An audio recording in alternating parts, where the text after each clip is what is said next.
Welcome to exam विवेचना। तो दोस्तों, आज आपके समक्ष लाया हूँ हिंदी साहित्य के लगभग 120 अति महत्वपूर्ण प्रश्नों को। तो देखने के लिए तो ये 120 होंगे, परंतु इन्हीं के साथ आपको मैं और भी तथ्य बताऊंगा जो कि आपकी आगामी परीक्षा के लिए बेहद ज़्यादा महत्वपूर्ण होने वाले हैं। हर एक प्रश्न आपके लिए अति महत्वपूर्ण होगा। ठीक है, आपको यहाँ पर ऐसा करना है, नोटबुक उठानी है, जो जो तथ्य मैं आपको बताऊँगा उनको लिखना है। तो तैयार हो जाइए, सभी प्रश्नों के तथ्य लिखने हैं और थोड़ा वीडियो लंबा हो जाएगा, इसलिए आप शांत रहिएगा और पूरे तथ्यों को नोट करिएगा। तो देखिए, पहला जो प्रश्न यहाँ पर पूछा गया है, अंगिका किस राज्य की बोली है? तो जो अंगिका है ये आपके बिहार क्षेत्र की बोली होगी। अगला है, नाटक में कार्य अवस्था एवं अर्थ प्रकृति को मिलाने वाला तत्व कौन सा है? तो इसे संधि कहा जाता है। तो आपसे पूछा जा सकता है कि नाटक में कार्य अवस्था और अर्थ प्रकृति को मिलाने वाला तत्व कौन सा है? तो ये संधि होता है। तो आगे ये भी प्रश्न पूछा जा सकता है कि संधियों के कितने प्रकार होते हैं? ये संधि विच्छेद वाला नहीं, अलग है नाटकों का संधि। तो जो संधियों में 5 प्रकार होते हैं, तो देखिएगा, मुख, प्रतिमुख, गर्भ, विमर्श और निर्वहन। तो ये 5 नाटक की संधियाँ होती हैं। तो अगला जो प्रश्न यहाँ पर पूछा गया है, अयोगवाह किसे कहा जाता है? तो जो अयोगवाह के अंतर्गत आती है विसर्ग, तो इनको ध्यान रखना है। तो विसर्ग के ये चिन्ह होते हैं इस प्रकार से। ठीक है, अगला है, रसोपकर्षक दोषा उक्ति किसकी है? तो जो यहाँ पर उक्ति होगी तो ये आचार्य विश्वनाथ की होगी, तो ये भी महत्वपूर्ण होगा। अगला है, आचार्य भरत के अनुसार गुण दोष की संख्या कितनी है? तो ये बेहद ज़्यादा महत्वपूर्ण प्रश्न है। कई बार इस प्रश्न को पूछा गया है कि जो आचार्य भरत मुनि है, इन्होंने गुण और दोषों की संख्या कितनी मानी है? तो देखिए, अगर पूछा जाए आपसे कि गुणों की संख्या आचार्य भरत के द्वारा कितनी मानी गई है, तो ये 10 मानी गई है। अगर ये पूछा जाए आचार्य भरत के अनुसार दोष कितने माने गए हैं, तो ये 10 माने गए हैं। गुण भी 10 माने हैं और दोष भी। अगला प्रश्न देखिए, साधारणीकरण का सर्वप्रथम प्रयोग किसके द्वारा किया गया था? तो जो साधारणीकरण है, इसका सर्वप्रथम प्रयोग किया गया था भट्टनायक के द्वारा। अगर जो भट्टनायक है, ये आचार्य भरत के द्वारा प्रतिपादित रससूत्र उसके व्याख्याकारों में से सम्मिलित हैं। अगला है, घनाक्षरी किस प्रकार का छंद है? तो जो घनाक्षरी है यह वार्णिक छंद है, इसका भी ध्यान रखिएगा। अगला प्रश्न है, भाव संधि, भाव शांति और भाव सबलता संबंध किस भाव से है? तो इन तीनों का ही संबंध विभाव से होगा। देखिए, एक है भाव संधि, भाव शांति और भाव सबलता, तो इन सभी का संबंध होगा विभाव से। अगला है, बघेली बोली का संबंध है। तो बताना है कि जो बघेली बोली कहाँ पर बोली जाती है? तो ये पूर्वी हिंदी के क्षेत्र के अंतर्गत आती है बघेली। अगला जो प्रश्न यहाँ पर पूछा गया है, पुस्तक नारी का मुक्ति संघर्ष डॉक्टर अमरनाथ एवं स्त्री संघर्ष का इतिहास राधा कुमार का होगा। तो देखिए क्या है, पुस्तक है नारी का मुक्ति संघर्ष, किसकी रचना होगी ये? तो ये हो जाएगी डॉक्टर अमरनाथ। इसी के साथ स्त्री संघर्ष का इतिहास, ये किसकी रचना होगी? तो ये राधा कुमार की रचना हो जाएगी। आगे देखिए, कवि त्रिलोचन का पूरा नाम क्या है? तो जो कवि त्रिलोचन है, इनका पूरा नाम होगा वासुदेव सिंह त्रिलोचन। अगर पूछा जाए कई बार आपसे, जो ये त्रिलोचन है, इनका संबंध किस बात से रहा है? तो ये मुख्यतः प्रगतिवाद के अंतर्गत आते हैं। अगला प्रश्न है, उसने कहा था कहानी का मूल उद्देश्य या प्रतिपाद्य क्या है? तो देखिए, कहानी है उसने क्या कहा था, इसका जो मूल प्रतिपाद्य रहेगा आदर्श प्रेम रहेगा। अगर ये प्रश्न आपसे पूछा जाए, उसने कहा था कहानी का प्रकाशन वर्ष क्या है? तो ये 1915 हो जाएगा। और इसके रचनाकार कौन होंगे कहानी के? तो ये हो जाएंगे चंद्रधर शर्मा गुलेरी। अगला प्रश्न है 13, जयशंकर प्रसाद के करुणालय का नाट्य रूप क्या है?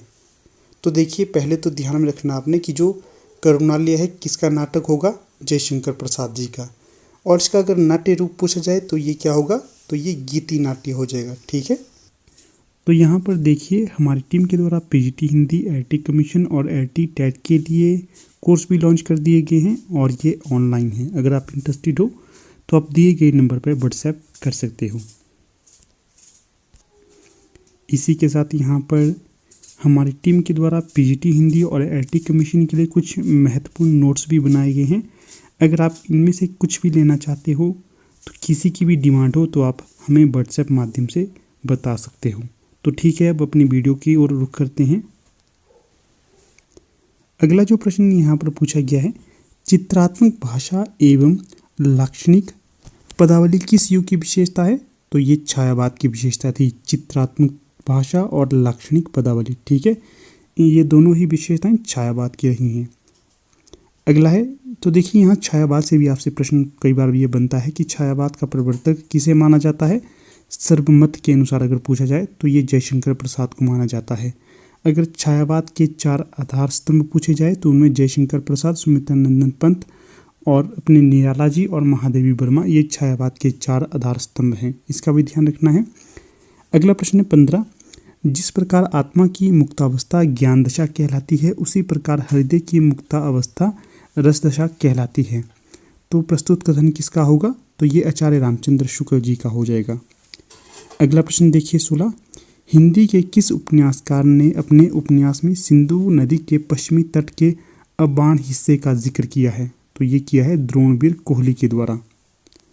और किस उपन्यास में किया है? तकसीम में। जो तकसीम नामक उपन्यास है, इसमें द्रोणवीर कोहली ने सिंधु नदी के पश्चिमी तट अबाण क्षेत्र के बारे में जिक्र किया है। अगर आपसे ये प्रश्न पूछा जाए, द्रोणवीर कोहली मुख्यतः किस विधा के रचनाकार थे? तो ये उपन्यास के प्रमुख रचनाकार माने जाते हैं। अगला प्रश्न है 17, क्या पूछा गया है? गांधी जी के दक्षिणी अफ्रीका प्रवास की घटना का वर्णन किस उपन्यास में है? तो ये होगा पहला गिरमिटिया नामक उपन्यास में। तो इसका जो विषय है ये गांधी जी पर आधारित है, जिसमें दक्षिणी अफ्रीका प्रवास की घटना का वर्णन किया गया है। अगला प्रश्न है 18, कला कलाकार के आनंद की श्रेय और प्रेय तथा आदर्श को समन्वित करने वाली प्रभावोत्पादक अभिव्यक्ति है। प्रस्तुत कथन किसका होगा? तो ये बाबू गुलाब राय का होगा। अगर आपसे ये प्रश्न पूछा जाए कि जो गुलाब राय जी हैं, इनका संबंध मुख्यतः किस विधा से रहा है? तो इनका मुख्यतः संबंध रहा है निबंधों से। इन्होंने अत्यधिक निबंधों की रचना की है। अगला प्रश्न देखिएगा, किस एक उपन्यासकार ने बाबरी विध्वंस पर उपन्यास लिखा है? तो ये लिखा है दूधनाथ सिंह के द्वारा। और कौन सा उपन्यास है वो? तो वो है आखिरी कलाम। जो आखिरी कलाम है यह दूधनाथ सिंह का उपन्यास होगा और इसका विषय है बाबरी विध्वंस। विधा याद रखिएगा, उपन्यास विधा की रचना है। अक्सर उपन्यास जो विधाएं होती हैं यहाँ से प्रश्न बनता है। अगला प्रश्न है, रमेश चंद्र शाह के उपन्यास गोबर गणेश का नायक कौन है? तो जो गोबर गणेश का नायक होगा तो ये विनायक होगा। तो ध्यान रखिएगा, जो गोबर गणेश है इसका नायक कौन है? विनायक है। और गोबर गणेश किसका उपन्यास है? रमेश चंद्र शाह का। अगर ये पूछा जाए गोबर गणेश की विधा क्या है, तो ये उपन्यास हो जाएगी। अगला प्रश्न है 21, विनोद कुमार शुक्ल का कौन सा उपन्यास घटना विहीन उपन्यास है? तो ये हो जाएगा नौकर की कमीज। यह उपन्यास है और किसका उपन्यास है? विनोद कुमार शुक्ल का, और यह घटना विहीन उपन्यास है। अगला प्रश्न है, त्रोइका उपन्यास किन 3 उपन्यासों का संयुक्त नाम है? तो पहला हो जाएगा स्नोफॉल, क्या होगा? स्नोफ्लावर। दूसरा हो जाएगा पेगी करमेर की रूहानी यात्रा, और तीसरा हो जाएगा जोंके। ये 3 जो उपन्यास है इनका संयुक्त नाम हो जाएगा त्रोइका। अगला प्रश्न देखिएगा 23, हमारा सबसे बड़ा विद्रोह यह है कि कला को जीवन से विमुख नहीं होने देना चाहिए। यह नहीं हो सकता कि जीवन जलता रहे और कला बांसुरी बजाती रहे। किसका कथन होगा? माखनलाल चतुर्वेदी जी का ये कथन हो जाएगा। अगला है 99 उपन्यास रविंद्र वर्मा का है, जो झांसी और झांसी निवासी रामदयाल के परिवार को केंद्र में रखकर रचा गया है। तो ध्यान में रखना है कि जो 99 है ये क्या है? यह एक उपन्यास है। किसका उपन्यास होगा? रविंद्र वर्मा का होगा। और इसका विषय क्या है? झांसी क्षेत्र में रह रहे निवासी रामदयाल के परिवार को केंद्र में रखा गया उपन्यास होगा ये। अगला प्रश्न है, किसने अपनी जीवनी ऋषि जैमिनी बरुआ को बोलकर लिखाई थी? तो ये थे माखनलाल चतुर्वेदी। अगला है, प्रणब कुमार बंदोपाध्याय के किन 2 उपन्यासों का संदर्भ अयोध्या कांड है? तो एक तो हो जाएगा पदातिक और दूसरा हो जाएगा पंचवटी। ये दोनों ही उपन्यास किसके होंगे? प्रणब कुमार बंदोपाध्याय के, और इसका संदर्भ अयोध्या कांड से है। अगला प्रश्न है 27, कौन सा उपन्यास कमलाकांत त्रिपाठी ने 1857 की घटना को केंद्र में रखकर लिखा है? तो ये हो जाएगा पाहीघर। जो पाहीघर उपन्यास है ये कमलाकांत त्रिपाठी का है और इसका जो विषय है या घटना केंद्र में जो रखी गई है तो ये 1857 की घटना हो जाएगी या क्रांति हो जाएगी। अगला देखिए 28 कानपुर का गोधुली गांव किस उपन्यास का केंद्र है? तो ये हो जाएगा रमला बहू और रूपसिंह चंदेल। ठीक है। अगला प्रश्न है 29 हिंदी के सर्वप्रथम प्रकाशित पत्र का क्या नाम है? तो ये हो जाएगा उदंत मार्तंड। तो जो उदंत मार्तंड है ये हिंदी का प्रथम प्रकाशित पत्र था और जो इसका प्रकाशन वर्ष है ये कलकत्ता है। अगला प्रश्न है 30 छायावाद के प्रवर्तक का नाम बताइए। अभी मैंने पीछे बताया था जयशंकर प्रसाद। यहाँ से देखिए 2-4 तथ्य आपको बता देता हूँ कि जो जयशंकर प्रसाद है इनका जो महाकाव्य माना जाता है तो ये कामायनी है। कामायनी इनका महाकाव्य है। अगर आपसे प्रश्न बन सकता है कि कामायनी में कुल सर्गों की संख्या कितनी है तो 15 इसमें सर्ग माने जाते हैं। अगला प्रश्न पूछा गया है 31 प्रगतिवाद उपयोगितावाद का दूसरा नाम है, ये कथन किसका होगा? तो ये नंद दुलारे वाजपेयी का कथन हो जाएगा। अगला प्रश्न है 32 प्रेमचंद के अधूरे उपन्यास का क्या नाम है? तो जो प्रेमचंद्र जी का अधूरा उपन्यास हो जाएगा तो ये मंगलसूत्र हो जाएगा। मंगलसूत्र की ये रचना कर रहे थे परंतु इनकी आकस्मिक मृत्यु के कारण ये उपन्यास अधूरा ही रहा है। जो इनका प्रसिद्ध उपन्यास माना जाता है तो वो है गोदान, इसके पश्चात गबन, मंगलसूत्र, रंगभूमि, ये इनके प्रमुख उपन्यास माने जाते हैं। अगला है 33 रामधारी सिंह दिनकर को भारतीय ज्ञानपीठ पुरस्कार प्राप्त हुआ था। तो ये रचना हो जाएगी उर्वशी। इसी के साथ इनकी और भी प्रमुख रचनाएं मानी जाती है सामधेनी, रश्मिरथी, ये इनकी प्रमुख रचना है। याद रखना है कि जो उर्वशी है इस पर इन्हें भारतीय ज्ञानपीठ पुरस्कार मिला था। परशुराम की प्रतीक्षा भी इनकी प्रसिद्ध रचना मानी जाती है। जो ये रचना करते थे इनकी रचनाएं ओज प्रधान होती थी, इसका भी ध्यान रखिएगा। अगला प्रश्न है 34 सुहा के नुपुर के रचयिता कौन हो जाएंगे? तो जो रचना है सुहा के नुपुर, इसके रचनाकार हो जाएंगे अमृतलाल नागर। अगला है 35 संस्कृति के 4 अध्याय किसकी रचना है? तो देखिए संस्कृति की 4 अध्याय ये रामधारी सिंह दिनकर की रचना होगी। अगला जो प्रश्न है 36 क्या पूछा गया है? अशोक के फूल निबंध के रचनाकार कौन होंगे? तो ये हजारी प्रसाद द्विवेदी हो जाएंगे। तो अगर आपसे ये प्रश्न बने कि जो अशोक के फूल है ये किस विधा की रचना है तो ये निबंध विधा की रचना है और इसके रचनाकार हजारी प्रसाद द्विवेदी हो जाएंगे। अगला प्रश्न है 37 झरना काव्य संग्रह के रचनाकार कौन होंगे? तो जयशंकर प्रसाद जी झरना काव्य संग्रह के रचनाकार हो जाएंगे। अगर इसका प्रकाशन वर्ष पूछा जाए तो 1918 इसका प्रकाशन वर्ष माना जाता है। अगला प्रश्न है 38 क्या पूछा गया है इसमें? दुरित दुख दैन्य ना थे जब ज्ञात अपरिचित जरा मरण भूप्रात पंक्ति के रचनाकार कौन होंगे? सुमित्रानंदन पंत। तो देखिए अगर ये प्रश्न पूछा जाए कि जो छायावाद का वो कौन सा कवि या रचनाकार था जो प्रकृति का सुकुमार कहलाता था, तो ये सुमित्रानंदन पंत ही थे। अगर इनका जन्म स्थान पूछा जाए तो ये वर्तमान में तो उत्तराखंड है परंतु जिस समय इनका जन्म हुआ था उस समय ये यूपी के ही अंतर्गत आता था, ये भी ध्यान में रखना है। आगे देखिए 39 निराला के राम तुलसी के राम से भिन्न और भभूति के राम के निकट है, ये कथन हिंदी के किस आलोचक का होगा? तो ये कथन हो जाएगा रामविलास शर्मा का। तो देखिए यहाँ पर रामविलास शर्मा आगे हैं तो ये मुख्यतः आलोचक के तौर पर जाने जाते हैं और इन्होंने निराला की एक जीवनी लिखी है, निराला की साहित्य साधना, इसका भी ध्यान रखना है। अगर निराला की साहित्य साधना के खंड पूछे जाएं कितने हैं तो ये 3 खंडों में विभाजित है। अगला प्रश्न देखिए 40 राम की शक्ति पूजा में निराला की किन 2 रचनाओं का सार तत्व समाहित है? एक तो हो जाएगा जागो फिर एक बार और दूसरा हो जाएगा तुलसीदास। तो यहाँ से आपको निराला की 3 रचनाओं का पता चल रहा है। एक तो हो जाएगी राम की शक्ति पूजा, दूसरा जागो फिर एक बार, तीसरा तुलसीदास। ये तीनों ही रचनाएं निराला की हो जाएंगी।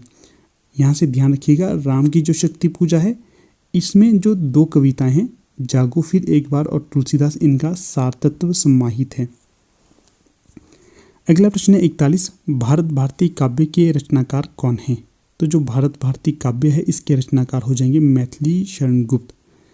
ये देखिएगा जो भारत भारती है इसमें जो भारत देश है इसके पास्ट, प्रेजेंट और फ्यूचर के बारे में बताया गया है। किस प्रकार भारत प्राचीन समय में सोने की चिड़िया के तौर पर जाना जाता था, परंतु वर्तमान स्थिति इसकी क्या हो गई है और आगे किस प्रकार की इसकी स्थिति बन सकती है, उसके बारे में भी मैथिली शरण गुप्त के द्वारा इसमें जिक्र किया गया है।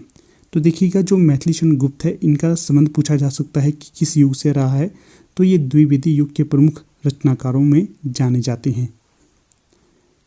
अगला प्रश्न है 42, मनुष्य के आचरण के प्रवर्तक भाव या मनोविकार ही होते हैं, बुद्धि नहीं। प्रस्तुत कथन किसका होगा? तो ये रामचंद्र शुक्ल का कथन हो जाएगा, ये भी इंपॉर्टेंट है। अगला देखिए 43, रसमीमांसा रस सिद्धांत से संबंधित पुस्तक है, इस पुस्तक के लेखक कौन होंगे? तो जो रसमीमांसा रस सिद्धांत संबंधित पुस्तक है इसके लेखक हो जाएंगे आचार्य रामचंद्र शुक्ल। तो यहाँ से आपको 2-4 तथ्य बता देता हूँ। देखिए जो रामचंद्र शुक्ल हैं इनसे आप भली भांति वाकिफ होंगे। जो आचार्य रामचंद्र शुक्ल है इनके द्वारा हिंदी साहित्य का एक इतिहास लिखा गया है। क्या नाम है? हिंदी साहित्य का इतिहास। और ये हिंदी साहित्य की किसी भी परीक्षा का एक रीढ़ माना जाता है। ठीक है, इनका इतिहास बहुत ज़्यादा महत्वपूर्ण है। तो देखिए ये पूछा जा सकता है कि हिंदी साहित्य का इतिहास आचार्य रामचंद्र शुक्ल रचित, इसका प्रकाशन वर्ष क्या है? तो इसका प्रकाशन वर्ष 1929 होगा। अगर ये प्रश्न पूछा जाए कि इसका प्रकाशन किस संस्था के द्वारा किया गया था, तो ये काशी नागरिक प्रचारणी सभा के द्वारा प्रकाशित किया गया था। अगला प्रश्न है निम्न में से असंगत का चयन कीजिए। तो देखिए विकल्प सी, धनपाल की रचना जसर चरियू नहीं होगी। बाकी जो सुमिलित रचनाएं होंगी उन्हें मिला लेते हैं कि जो अब्दुल रहमान की रचना हो जाएगी संदेश रासक सही है। जो इंदु की रचना हो जाएगी परमात्म प्रकाश सही है। और रामसिंह की रचना हो जाएगी पाहुन दोहा, तो ये भी सही हो जाएगा। तो देखिए कई बार ये भी प्रश्न पूछा जाता है कि आदिकाल का वो कौन सा कवि है जो अत्यधिक रहस्यवाद के तौर पर जाना जाता है, तो ये रामसिंह ही हो जाएंगे। अगला प्रश्न है 42, 10वीं से 14वीं शताब्दी का काल जिसे हिंदी का आदिकाल कहते हैं, भाषा की दृष्टि से अपभ्रंश का ही बढ़ाव है। इसी अपभ्रंश के बढ़ाव को कुछ लोग उत्तरकालीन अपभ्रंश कहते हैं और कुछ लोग इसे पुरानी हिंदी कहते हैं। प्रस्तुत कथन किसका होगा? तो ये हो जाएगा आचार्य हजारीप्रसाद द्विवेदी का। इंपॉर्टेंट कथन है, याद रखिएगा। अगला प्रश्न है गंगा जमुना माझे बहार नाई। तो जो ये प्रस्तुत पंक्ति यहाँ पर पूछी गई है इसे वीडियो को पॉज करके पढ़िएगा। किसकी पंक्ति हो जाएगी? तो ये डोम्बिपा की पंक्ति हो जाएगी। अगला प्रश्न पूछा गया है 44, भक्तिवाद प्रसिद्धों का प्रभाव है। इनके साहित्य की सबसे बड़ी महत्वपूर्ण देन यह है कि आदिकाल की प्रामाणिक सामग्री प्राप्त हुई है। तो प्रस्तुत कथन किसका होगा? तो ये कथन भी हो जाएगा आचार्य हजारीप्रसाद द्विवेदी का।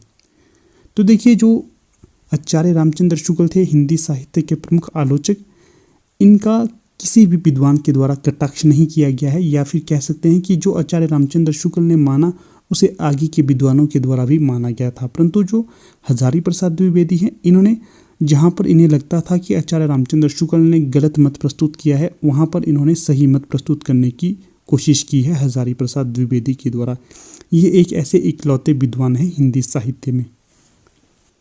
अगला प्रश्न है यहाँ पर 45, बोलाई बाहुबली बलवंत लोहखंडी तड गर्बियु हंत चक्र सरी सौ चुनव करियु।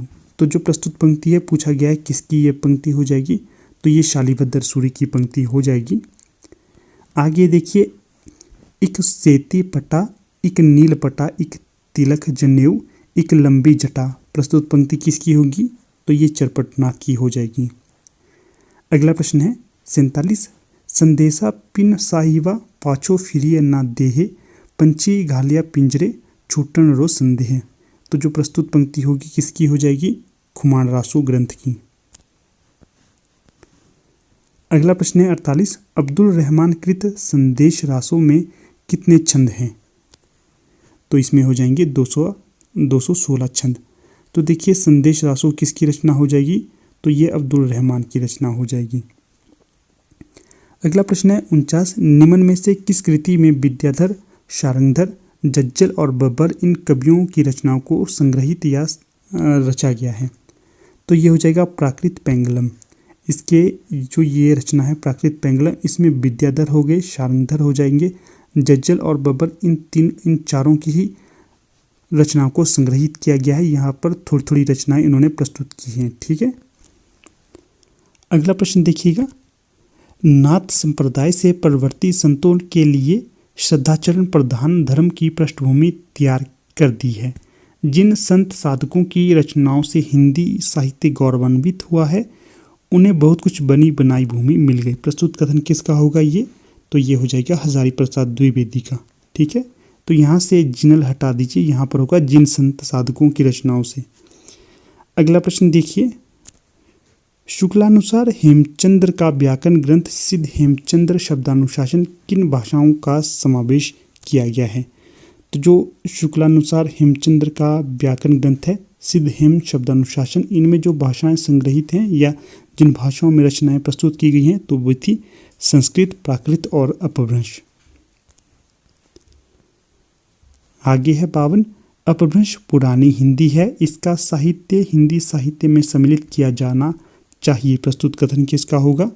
तो देखिए आचार्य रामचंद्र शुक्ल गुलेरी जी, यहाँ तात्पर्य है चंद्रधर शर्मा गुलेरी, राहुल सांकृत्यायन, इन तीनों ही विद्वानों ने अपभ्रंश को पुरानी हिंदी माना है। ठीक है, अगला प्रश्न है 53। देश भाषा में लिखी प्रथम रचना विद्यापति की पदावली है, अतः हिंदी का प्रथम कवि विद्यापति को ही माना जाना चाहिए।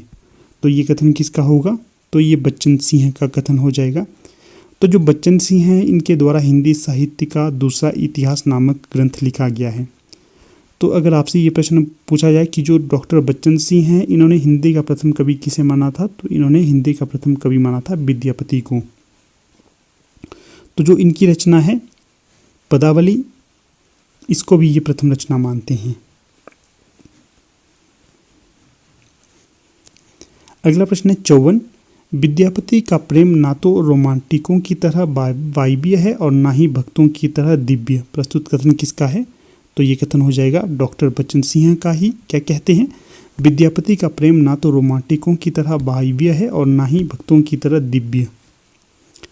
अगला प्रश्न है 55। अपभ्रंश के वाल्मीकि किस जैन कवि को कहा जाता है?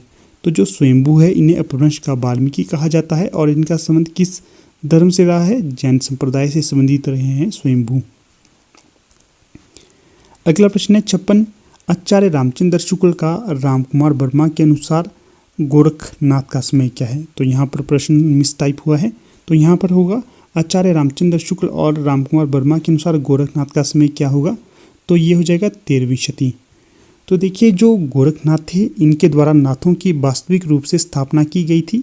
अगर ये प्रश्न पूछा जाए कि जो नाथों की संख्या कितनी है, तो नाथों की संख्या 9 है। सिद्धों की संख्या कितनी है? तो सिद्धों की संख्या 84 है। अगला जो प्रश्न है, अंजन माही निरंजन भेटिया तिल मुख भेटिया तेल। तो जो ये प्रस्तुत पंक्ति होगी किसकी होगी? ये गोरखवाणी जो रचना है वहाँ से उठाई गई है।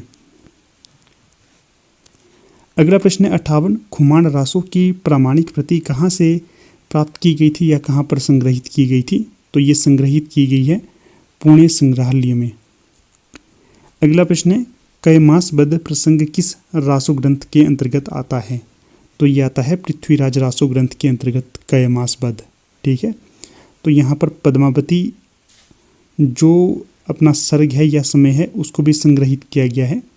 इसी के साथ रेवा तट, ये भी इसी के अंतर्गत आता है, पृथ्वीराज रासो के अंतर्गत कैमासबद्ध, इसके पश्चात पद्मावती सर्ग, इसके पश्चात रेवा तट सर्ग। ये 3-4 सर्ग हैं, ये पृथ्वीराज रासो के अंतर्गत आते हैं। तो अगर पूछा जाए पृथ्वीराज रासो के रचनाकार कौन होंगे, तो ये चंद्रबरदाई हो जाएंगे। अगला प्रश्न है 60। पृथ्वीराज रासो रचना को शुकी संवाद के रूप में किसने प्रस्तुत किया है? तो ये किया गया था हजारी प्रसाद द्विवेदी के द्वारा। अगला प्रश्न है 61। बिसलदेव रासो को वीर गीत के रूप में सबसे पहले किसने लिखा था? तो ये लिखा था या कहा गया था कि जो आचार्य रामचंद्र शुक्ल है, ये मानते हैं कि जो बिसलदेव रासो है ये वीर गीत के तौर पर लिखी गई पुस्तक है। ये मत शुक्ल जी का था। अगला प्रश्न है यहाँ पर 1272 महारी जेठ बदी नवमी बुधवारी नाला रसायन आरंभ भई शारदा तुठी ब्रह्म कुमारी। तो जो प्रस्तुत पंक्ति है किसकी है? तो ये बिसल देवरासु ग्रंथ से ली गई है। अगला प्रश्न है 63 किसके अनुसार विद्यापति की रचना स्वांतः सुखाए होगी? तो जो स्वांतः सुखाए है तो ये बच्चन सिंह के अनुसार माना गया है। बच्चन सिंह ने हिंदी का प्रथम कवि किसे माना है? विद्यापति को। अगला प्रश्न है विद्यापति को श्रृंगार रस के सिद्ध बाग कवि किसने माना है? तो ये हजारी प्रसाद द्विवेदी के द्वारा माना गया था। अगर आपसे ये प्रश्न पूछा जाए कि जो विद्यापति को रहस्यवादी कवि किसने माना था? तो ये ग्रियर्सन के द्वारा माना गया था। अगला जो प्रश्न पूछा गया है 65 विद्यापति पदावली को आध्यात्मिक कहना खजुराहो के मंदिरों को आध्यात्मिक कहना होगा। क्या कथन है? विद्यापति के पदावली को आध्यात्मिक कहना खजुराहो के मंदिरों को आध्यात्मिक कहना किसने कहा ये कथन? तो ये कहा था बच्चन सिंह के द्वारा। अगला प्रश्न देखिए 66 मोहनलाल विष्णुलाल पांड्या ने पृथ्वीराज रासो की प्रमाणिक क्या है? मोहनलाल विष्णुलाल पांड्या ने पृथ्वीराज रासो को प्रमाणिक सिद्ध करने के लिए किस संवत की कल्पना की थी? तो ये की थी आनंद संवत के द्वारा। तो देखिए अगर आपसे ये प्रश्न पूछा जाए कि कौन सा विद्वान है जिसने पृथ्वीराज रासो को पूर्णतः कल्पित माना था, ये जाली ग्रंथ माना था, तो ये रामचंद्र शुक्ल होंगे। अगर ये प्रश्न पूछा जाए कि जो मोहनलाल विष्णुलाल पांड्या ने पृथ्वीराज रासो को प्रमाणिक माना है या फिर अप्रमाणिक, तो इन्होंने इसे प्रमाणिक माना है। जो मिश्र बंधु थे इन्होंने भी इसे प्रमाणिक ही माना है। अगर डॉक्टर नगेंद्र की बात की जाए तो इन्होंने इसे अर्ध प्रमाणिक माना है। अगला प्रश्न देखिए 67 विद्यापति को कृष्ण भक्तों की परंपरा में नहीं समझना चाहिए, ये किसने कहा है? तो ये रामचंद्र शुक्ल जी का मत है। अगला है कीर्तिलता की रचना कितने पल्लवों में की गई है? तो जो कीर्तिलता है इसकी रचना की गई है 4 पल्लवों में। बी सही विकल्प हो जाएगा यहाँ पर। अगर ये प्रश्न पूछा जाए कीर्तिलता किसकी रचना हो जाएगी? तो ये विद्यापति की रचना हो जाएगी। अगला प्रश्न है 69 सिद्धों की रचनाओं का एक संग्रह पहले हरप्रसाद शास्त्री ने 1916 में बंगला अक्षरों में बौद्ध गान और दोहा के नाम से निकाला था। प्रस्तुत कथन किसका होगा? आचार्य रामचंद्र शुक्ल का। आगे देखिए 70 शारंगधर की हमीर रासो रचना पर अपभ्रंश की रचनाओं की परंपरा का समापन कौन मानते हैं? तो ये मानते हैं आचार्य रामचंद्र शुक्ल। अगला प्रश्न है नाथपंथियों की भाषा का सदुकड़ी किसने कहा है? तो जो नाथपंथों की भाषा को सदुकड़ी कहा है आचार्य रामचंद्र शुक्ल ने। इसी प्रकार कबीरदास की भाषा को सदुकड़ी किसने कहा था? तो ये आचार्य रामचंद्र शुक्ल ने ही कहा था। ये भी कहा जाता है कि जो नाथपंथियों से ही कबीरदास ने सदुकड़ी भाषा को ग्रहण किया था। अगला प्रश्न है 72 डॉक्टर नगेंद्र के अनुसार इतिहासकार ने क्या है? डॉक्टर नगेंद्र के अनुसार किस इतिहासकार ने अपने इतिहास ग्रंथ में अपभ्रंश साहित्य को हिंदी साहित्य से अलग मानकर उसे पूर्व पीठिका के रूप में प्रस्तुत किया है? तो ये थे आचार्य रामचंद्र शुक्ल।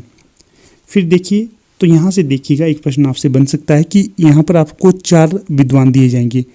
एक दिए जाएंगे गणपति चंद्रगुप्त, एक दिए जाएंगे डॉक्टर नगेंद्र, एक दिए जाएंगे आचार्य रामचंद्र शुक्ल, एक दिए जाएंगे हजारी प्रसाद द्विवेदी। अब आपसे ये प्रश्न पूछा जाएगा कि निम्न में से किस इतिहासकार ने इतिहास ग्रंथ नहीं लिखा है? तो जो डॉक्टर नगेंद्र होंगे इनके द्वारा इतिहास ग्रंथ नहीं लिखा गया है, इन्होंने इतिहास ग्रंथ को सिर्फ संपादित किया है। बाकी जो 3 विद्वान होंगे गणपति चंद्रगुप्त, हजारी प्रसाद द्विवेदी, रामचंद्र शुक्ल, इन तीनों के द्वारा ही इतिहास ग्रंथ लिखा गया है। अगला प्रश्न है 73 सुनीति कुमार चटर्जी ने उक्ति व्यक्ति प्रकरण की भाषा को कहा है? तो जो उक्ति व्यक्ति प्रकरण है इसकी भाषा को कहा है सुनीति कुमार चटर्जी ने प्राचीन कोसली। अगला देखिए 74 अपभ्रंश को पुरानी हिंदी नहीं मानने वाले इतिहासकार थे। तो जो अपभ्रंश को पुरानी हिंदी नहीं माना है तो ये हजारी प्रसाद द्विवेदी ने नहीं माना है। बाकी चंद्रधर शर्मा गुलेरी, रामचंद्र शुक्ल और राहुल सांकृत्यायन, इन तीनों के द्वारा ही अपभ्रंश को पुरानी हिंदी माना गया है। अगला है 75 हिंदी का संतमत काव्य पूर्ववर्ती सिद्धों व नाथपंथियों के साहित्य का सहज विकसित रूप है। किसका मत होगा ये? तो ये हजारी प्रसाद द्विवेदी का ही मत है कि जो हिंदी का संत काव्य पूर्ववर्ती सिद्धों व नाथपंथियों के साहित्य का सहज विकसित रूप है। पहले ही मैंने आपको ये बता दिया था तथ्य। फिर देखिए 76 हिंदू समाज में नीचे से नीचे समझे जाने वाली जाति भी अपने से नीची एक जाति ढूंढ लेती है। प्रस्तुत कथन किसका होगा? तो ये हजारी प्रसाद द्विवेदी का ही होगा। द्विवेदी जी कहते हैं कि हिंदू समाज में नीचे से नीचे समझे जाने वाली जाति भी अपने से नीची एक जाति ढूंढ लेती है। फिर है 77 परमाण रासों को अर्धप्रमाणिक किसने माना है? तो जो परमाण रासो है इसे हजारी प्रसाद द्विवेदी के द्वारा अर्धप्रमाणिक माना गया है। इसी प्रकार जो अपना पृथ्वीराज रासो है इसे भी हजारी प्रसाद द्विवेदी के द्वारा अर्धप्रमाणिक माना गया था। अगर आपसे ये प्रश्न पूछा जाता है कि वो कौन सा काल है जिसमें अत्यधिक अर्धप्रमाणिक किया, उस काल की रचनाओं को जाली ग्रंथ ठहराया गया है, तो वो काल होगा आदिकाल। तो देखिए जैसे अपना परमाण रासो हो गया, पृथ्वीराज रासो हो जाएगा, कुमार रासो हो गया, इन सभी ग्रंथों के ऊपर अलग अलग विद्वानों ने प्रश्न चिन्ह उठाए थे, इसलिए इन्हें अर्धप्रमाणिक, प्रमाणिक या फिर जाली ग्रंथ ठहराया गया है। अगला प्रश्न है 78 हजारी प्रसाद द्विवेदी अपभ्रंश को हिंदी से अलग रखना चाहते थे, फिर भी उन्होंने उत्तर अपभ्रंश कालीन साहित्य को आदिकाल की सामग्री मानकर उसका विवेचन किया है। प्रस्तुत कथन किसका होगा? तो ये डॉक्टर नगेंद्र का ही कथन हो जाएगा। अगला प्रश्न देखिए 79 आदिकाल को अत्यधिक विरोधों और व्याघातों का युग किसने कहा है? तो ये हजारी प्रसाद द्विवेदी के द्वारा ही कहा गया है। तो यहाँ पर देखिए हजारी प्रसाद द्विवेदी के द्वारा जो हिंदी साहित्य का इतिहास लिखा गया है, हिंदी साहित्य का आदिकाल, हिंदी साहित्य की भूमिका और हिंदी साहित्य का उद्भव और विकास, ये इनके द्वारा लिखे गए हिंदी साहित्य के इतिहास हैं। 3 इतिहास ग्रंथ इनके द्वारा प्रस्तुत किए गए हैं जो यहाँ पर इतिहास ग्रंथ के तौर पर ठहरते हैं। फिर देखिए 80 अभिमान मेरु किसे कहा जाता है? तो जो पुष्पदंत है इन्हें अभिमान मेरु कहा जाता है। अगर पूछा जाए पुष्पदंत का संबंध किस धर्म से रहा है, तो ये भी जैन साहित्यकार के तौर पर जाने जाते थे और इनका संबंध आदिकाल से रहा है। अगला प्रश्न है 83 भारत में सर्वाधिक लोगों द्वारा कौन सी भाषा बोली जाती है? तो ये बोली जाती है हिंदी। अगर पूछा जाए भाषा के तौर पर, अगर ये पूछा जाए बोली के तौर पर, तो ये भोजपुरी हो जाएगी। अगर ये प्रश्न बने आपसे कि हिंदी की लिपि कौन सी है, तो हिंदी की लिपि देवनागरी हो जाएगी। अगला प्रश्न देखिए 84 संविधान के किस अनुच्छेद के अनुसार हिंदी भारत की राजभाषा है? तो ये अनुच्छेद 343(1) के अनुसार होगा। याद रखिएगा, इंपॉर्टेंट है ये प्रश्न, कई बार पूछा जाता है। अगला प्रश्न है 85 हिंदी दिवस किस तिथि को मनाया जाता है? तो ये मनाया जाता है 14 सितंबर को। अगर पूछा जाए विश्व हिंदी दिवस कब मनाया जाता है, तो ये प्रश्न का उत्तर आप दीजिएगा। अगला प्रश्न देखिए 86 मैथिली किस राज्य की भाषा है? तो जो मैथिली होगी ये बिहार राज्य की भाषा हो जाएगी। अगला प्रश्न है 87 भारत के प्रथम राष्ट्र कवि कौन है? तो ये मैथिली शरण गुप्त हो जाएंगे। और किन्होंने मैथिली शरण गुप्त को भारत का राष्ट्र कवि कहा था? तो ये कहा था महात्मा गांधी के द्वारा। अगला प्रश्न देखिए 88 आधुनिक युग की मीरा किसे कहा जाता है? तो जो आधुनिक युग की मीरा कहा जाता है महादेवी वर्मा को कहा जाता है। तो मैंने बताया था आपको कि जो महादेवी वर्मा है इनका संबंध किस बात से रहा है, तो इसका भी आप उत्तर दीजिएगा, महादेवी वर्मा किस बात से रही हैं। अगला प्रश्न है 89 हिंदी विषय पर प्रथम ज्ञानपीठ पुरस्कार प्राप्त करने वाले कौन विद्वान है? तो ये है सुमित्रानंदन पंत। तो जो सुमित्रानंदन पंत है इनकी जो प्रथम रचना मानी जाती है गिरजे का घंटा, ठीक है। पल्लव इनकी अत्यधिक प्रचलित काव्य संग्रह के तौर पर जाना जाता है। और जो परिवर्तन नामक इनकी कविता है तो ये परिवर्तन पर आधारित होती है। अगला प्रश्न है 90 कलम का सिपाही किसे माना जाता है? तो जो मुंशी प्रेमचंद्र है इन्हें कलम का सिपाही कहा जाता है। इनकी जो धर्मपत्नी थी शिवरानी देवी, इनके द्वारा प्रेमचंद घर में है नामक इनकी जीवनी लिखी गई है। उसी प्रकार से इनके पुत्र थे अमृत राय, इन्होंने भी इनके ऊपर जीवनी लिखी है, तो उसका नाम है कलम का सिपाही। अगला है 91 साहित्यकार अज्ञे का पूरा नाम क्या था? तो जो साहित्यकार थे अज्ञे, इनका पूरा नाम था सच्चिदानंद हीरानंद वात्स्यायन अज्ञे। इसे नोट कीजिएगा, कई बार इंटरव्यू में ये प्रश्न पूछा जाता है कि जो अज्ञे जी हैं इनका पूरा नाम क्या था? तो सच्चिदानंद हीरानंद वात्स्यायन अज्ञे इनका पूरा नाम था। तो यहाँ पर देखिएगा इनकी कई रचनाएं पूछी जाती है और कई काव्य संग्रह पूछे जाते हैं। तो इनकी जो अत्यधिक प्रचलित कविता थी असाध्य वीणा, काफ़ी बार पूछा जाता है कि जो असाध्य वीणा किसकी कविता है, तो अज्ञे की कविता इसे माना जाता है। ये लंबी कविता है इनकी। इसी प्रकार इनकी जो दूसरी है सांप, ये भी इन्हीं की कविता है। अगर इनकी जो उपन्यासों के बारे में हम चर्चा करें, शेखर एक जीवनी इनकी प्रचलित और मुख्य तौर पर जाने जाने वाली रचना है उपन्यास के तौर पर। शेखर एक जीवनी, अपने अपने अजनबी, यह भी इन्हीं का रचित उपन्यास है। अज्ञे के द्वारा ही जो अपने आचार्य हजारी प्रसाद द्विवेदी है, इन्हें आधुनिक काल का बाणभट्ट कहा है। अगला प्रश्न देखिए 92, हिंदी का प्रथम पत्र कौन सा है? पात्र नहीं होगा, यहाँ पर पत्र होगा। तो जो उदंत मार्तंड है इसे हिंदी का प्रथम पत्र कहा जाता है और ये कलकत्ता से प्रकाशित होता था और यह एक साप्ताहिक पत्र था। अगला प्रश्न देखिए 93, भारत में संस्कृत माँ है, हिंदी बहुरानी है, अंग्रेजी नौकरानी है, किस महापुरुष के ये अनमोल वचन हो जाएंगे? तो देखिए ये डॉक्टर कामिल बुल्के हैं। एक तौर पे ये एक अंग्रेज थे, फिर भी इन्होंने भारत में संस्कृत को माँ कहा है, हिंदी को बहुरानी कहा है और अंग्रेजी को नौकरानी कहा। अगला प्रश्न देखिएगा 94, भारत का शेक्सपियर किसे कहा जाता है? तो जो कालिदास हैं इन्हें भारत का शेक्सपियर कहा जाता है। शेक्सपियर का संबंध किस भाषा से रहा था? तो अंग्रेजी भाषा से संबंध रहा है शेक्सपियर का। अगला प्रश्न देखिए 95, मध्य प्रदेश के किस जिले को देश का प्रथम हिंदी साक्षर जिला घोषित किया गया है? इंपॉर्टेंट प्रश्न है ये भी। तो ये होगा नरसिंहपुर को। अगला देखिए 96, रामधारी सिंह दिनकर को किस रचना के लिए ज्ञानपीठ पुरस्कार मिला था? तो ऊपर हमने डिस्कस किया था, तो उर्वशी को। अगला है 97, देश का पहला राष्ट्रीय हिंदी संग्रहालय कहाँ पर स्थापित किया गया है? तो ये आगरा में किया गया है। अगला प्रश्न है 98, विश्व में सर्वाधिक भाषाएं किस देश में बोली जाती हैं? तो ये भारत देश में बोली जाती हैं।